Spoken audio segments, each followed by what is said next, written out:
So some people oppose this because usually they don't like the idea of background checks at all.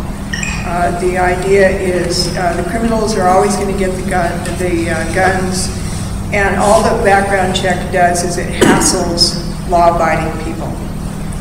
And so, you know, that's like saying, well, everybody's going to drink and drive, so let's not have drunk driving laws, because it still happens. And if we have universal background checks, we will still, it won't end gun violence, but it will certainly help. If you look at the statistics, the number of people who are turned down for guns, you know, every single one of those persons is either a felon or criminally insane or, you know, a domestic violence offender. And so wouldn't it be nice to narrow their choices even more? And so gun owners, and I talked to a lot of them, are behind this. And that's why we have so much public support. Okay, we had a couple follow-ups to the first wave of questions on background checks. I think there was concern about the privacy when you implement a background check proposal. How do you ensure that privacy is maintained for the individuals that apply for a background check and obtain a gun?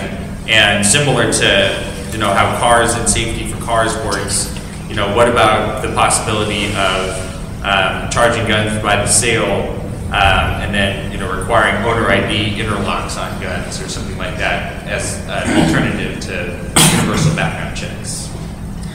Well, I think the technology is promising when it comes to individualized guns and some of these other things. But the background check itself, it's really not a privacy issue. And I assume the questioner was wondering about these private checks, not through the gun dealers, because the gun dealers, that's an established system, and privacy has never, to my experience, has never emerged as a big issue.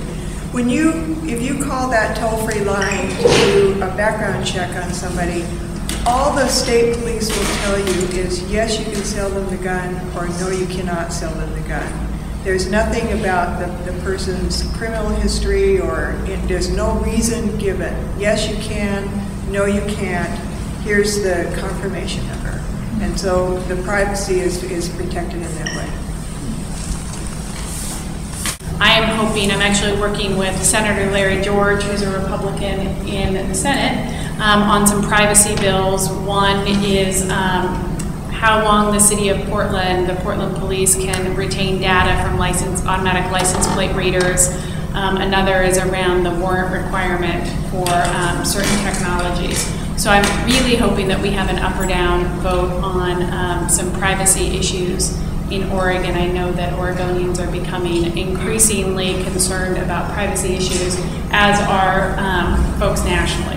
So knowing what data is being collected and how long it's being kept and by whom it's being kept is becoming a much more pressing issue for people in this state. And so I hope that those bills get up or down votes and that they're bicameral and bipartisan.